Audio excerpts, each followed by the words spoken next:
Chappers does Dallas, take 7.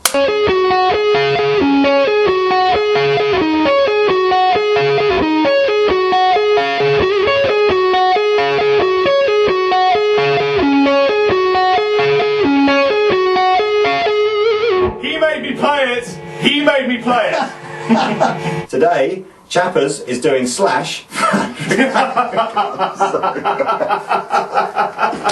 I hear a lawsuit coming. Chappers does Slash, take 4. So, Captain, why don't you tell me what I've been playing through? Well, obviously everybody knows Slash is a massive Les Paul user and a huge Marshall endorsee. We calculated that Slash's rig is multiple thousands of pounds, so what we're trying to do is get a Slash sound for a more affordable budget.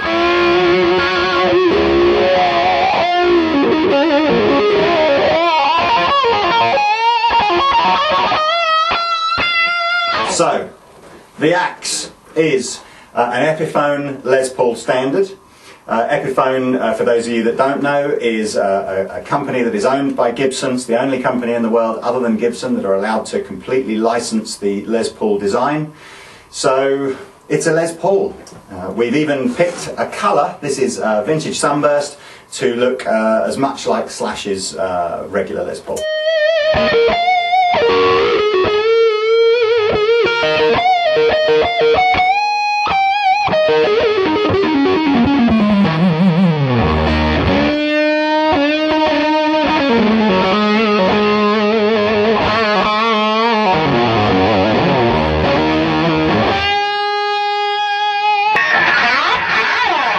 It's made of tree wood. It comes complete with pickups, and free into the bargain you get some controls, including this toggle switch which you can flip back and forth. Lots of fun. It comes with a nut made of a material, a wood fretboard with metal frets and Grover tuners. Oh, these are Alnico classic magnet double vacuum waxed frame. Do you know what, that's exceptionally good product knowledge from you there, Chappers, as they are indeed. Alnico classic magnets double vacuum wax. Oh, they're enamel wire they're too. They're made with enamel wire. Yeah.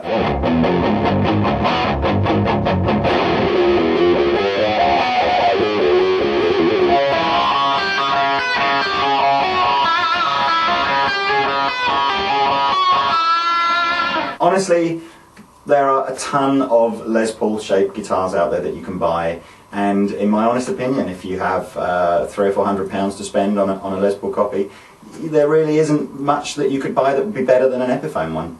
And how much does this beauty retail for? This is 399 of your hard-earned English pounds. This one is £400 because I just played it though. Okay, well we decided that the closest Marshall amplifier that we were going to use to sound like Slash was the Marshall Hayes amplifier.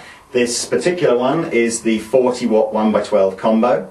Hayes is a great sounding all tube combo, has 2 channels, a clean sound, 2 drive sounds, a regular which we've used for the rhythm stuff that Chappers has been playing, and a boost which we've used for the lead stuff that Chappers has played. We also like the fact on the Hayes that we've got, as well as reverb, we've got 3 effects. We've got echo, vibe and chorus. We could also have gone with the MA series, but we personally felt the Hayes best represented Slash's tone, specifically from the Appetite zone of time. Slash has a deal with Jim Dunlop and has his own slightly different voiced wah-wah that you can buy if you're a real Slash fanatic, but the regular Jim Dunlop one comes in a heap less money and is very similar sounding, so that's the one we've used. Yeah. I would genuinely gig this rig for under £1,000. It's Chappers approved. Deep Chappers, take 7. So the sound you're getting is with the presence almost completely full, a lot of treble, and a bit of mid in there too. I'm not scooping the mid at all. A lot of guys scoop the mid. Yeah. That's folly. Big mistake. So here is the standard gain sound with the bridge pickup on this set. If you take the boost off, it takes about half of the gain away and you get this kind of a sound.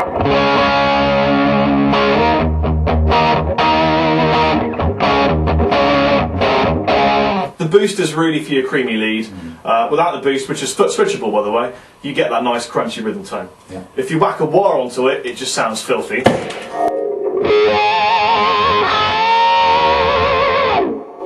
There is your filth. Should we show him the other one?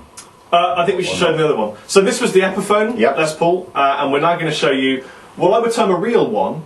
Some people would say a real one. Yeah. We're just going to call it the Gibson Les Paul. The special Slash Gibson Les Paul. Yes. This is Slash has a few Les Paul signature guitars.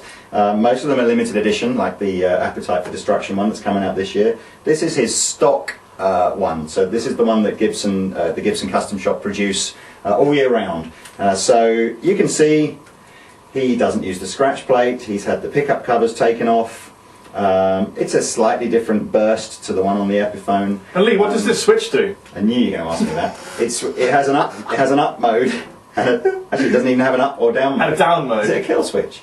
It doesn't have a separate. We're about to find out. It goes the other way. It goes both ways. It goes both ways. So it's that way and it's that way. The very keen-sighted of you will notice that there's something missing here. That's because Gibson had it in a little bag just here. From a distance, you can't see a lot of difference here. It's all in the feel of the way you play it. Now, this feels great. I know from experience this will feel better to me, but it's in the ear and the eye and the feel of the beholder.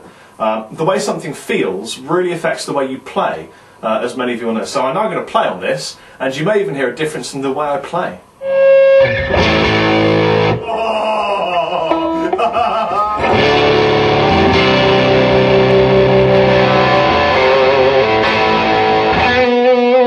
Safe to say, we weren't expecting quite that much of a difference in sound.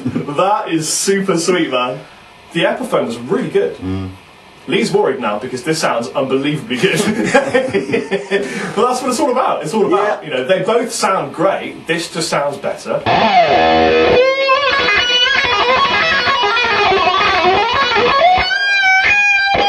But you'd want it to. If this sounded as good or worse, you'd be like, well, why am I retailing this, you know, great guitar?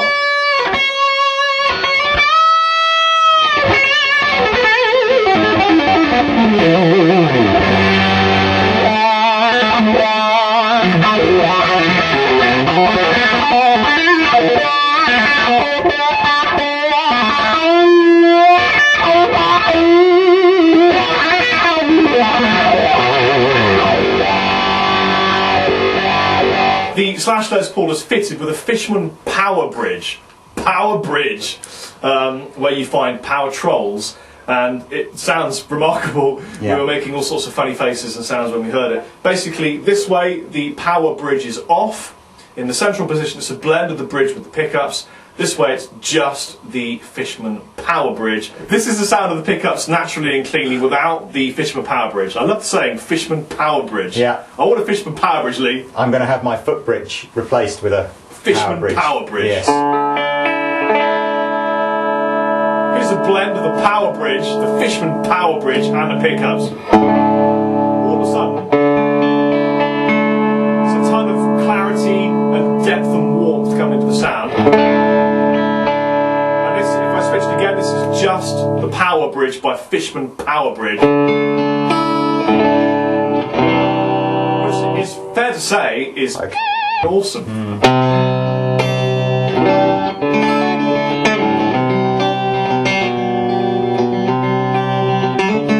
You can sound like Slash for Under a Grand. You can get a tone that's reminiscent of him. Obviously it's not going to sound just like him because I'm not Slash. Slash is Slash.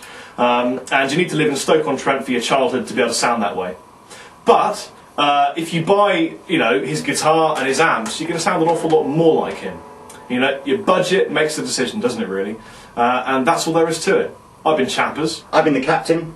And stay tuned for more from Andertons.